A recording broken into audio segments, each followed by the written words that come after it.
bisa mohon mengkaji Islam itu harus dengan sisi-sisi yang bisa difahami orang pinter juga orang bodoh. Kata Imam Ghazali banyak itu, karena hadatin itu harus difahami orang pinter juga orang bodoh. Terus contoh yang paling populer tentu sering saya utarakan masalah iddah. Iddahnya orang terceraikan itu 3 kali masa suci. Kalau menurut Abu Hanifah 3 kali masa haid. Orang pinter tahulah kalau perempuan sedang haid, menstruasi pasti sedang tidak hamil. Sehingga kalau dia sudah haid 3 kali ada kepastian tidak hamil. Kalau tidak hamil artinya apa? Gak ada sperma dari zaut awal, suami pertama yang jadi anak dia. Padahal tujuan iddah adalah nanti kalau di hubungan suami istri sama suami kedua jelas anaknya suami kedua.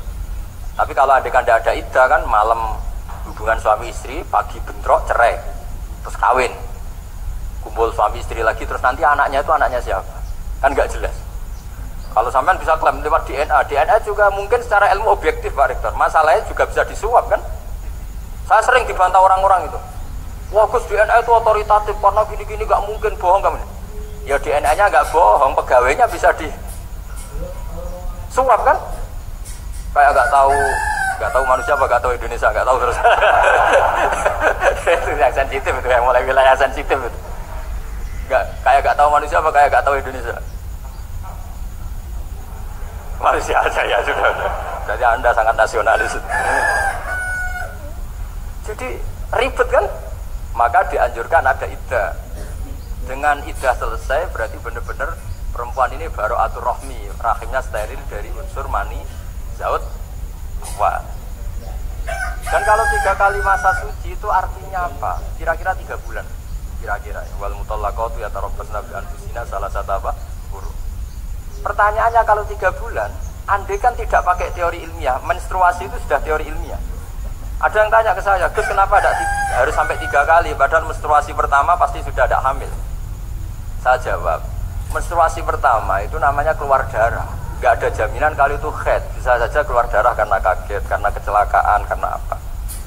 Sehingga kalau misalnya perempuan diceraikan, Gus saya sudah haid, yang jamin kalau itu haid siapa? Maksudnya keluar darah dengan makna tidak hamil. Bisa saja keluar darah kali ini faktor kaget ya, atau faktor kecelakaan.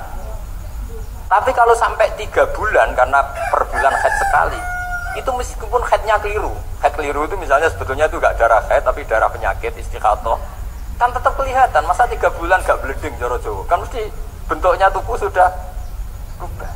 Artinya kata ulama-ulama, agama ini gak bisa hanya mengacu ilmu. Kalau mengacu ilmu haid sekali sudah cukup. Tapi kenapa harus 3? Karena 3 kali orang awam tahu semua kalau itu sedang hamil atau tidak hamil. 3 bulan dari dicerai kan kelihatan kalau hamil ya bentuk tubuhnya sudah rubah, kalau enggak. Intinya agama ini harus agama yang mudah dipahami orang pintar juga dipahami orang yang tidak pintar. Kayak tadi bulan tadi, saya juga gak ngira kalau orang goblok jadi pintar. Jadi ini cerita ya. Jadi supaya kita meskipun di lembaga kampus, di lembaga modern, jangan lupa tradisi-tradisi kebodohan ya diabadikan lah kira-kira, karena bodoh kadang ya penting. Makanya kalau cerita di dunia wali itu kadang Anda boleh gak terima cerita ini, tapi Anda harus percaya kalau kekuasaan Allah itu tidak terbatas. Kenapa orang Madura begitu mencintai Kiai? Sebetulnya niatnya ya agak baik, tapi ya gak baik tapi baik. Ada santri itu Madura, dia saking percaya sama Kiai itu ya khidmah, bikin teh, masakan Kiai, mijitin Kiai, pokoknya waktunya diberikan semua untuk Kiai. Dan dia nggak pernah ikut ujian, apalagi ujian kelulusan disertasi dokter nggak pernah. Kalau sekolah nggak pernah ikut ujian. Sudah ya saya ridho jadi orang bodoh, sementing ikut jenengan. Suatu saat orang ini mati, Kiainya tuh pusing, waduh mati. Ini di dalam alam mimpi itu, kamu boleh gak percaya, gak wajib percaya memang. Ini kan ada akidah, jadi gak wajib percaya.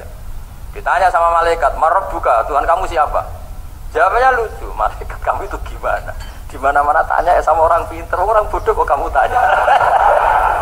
Pusing kan malaikatnya. Dimana-mana namanya tanya, itu ya sama orang pinter, masa orang bodoh ditanya? Yang bener aja kamu. Makanya bodoh ini ya senjata, makanya ini kita kalau pinter ya alhamdulillah, kalau bodoh ya alhamdulillah kan. Bodoh itu penting. Kalau negara ini tidak makmur, yang disalahkan mesti para rektor. Gunanya apa ada rektor kalau nggak solusi bagi bangsa ini?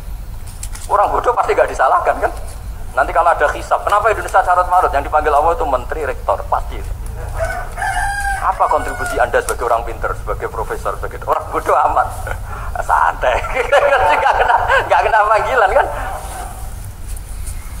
Karena Anda harus bertanggung jawab. Akhirnya terus malaikat tanya, lalu yang pinter siapa? Yang di atas itu, kiainya yang nalkin itu, yang di atas itu. Walhasil kiainya itu karena wali itu dengar. Ya Assalamualaikum, bodoh kok terus nganti wis mati. Bodoh kok kamu bawa sampai mati. Jadi kadang orang bodoh itu ya pinter tadi. Malaikat tuh kamu itu gimana? Di mana-mana tanya itu ya sama orang pinter. Orang bodoh kok kamu tanya. Ya, ribet kan kalau sudah ketemu seperti itu.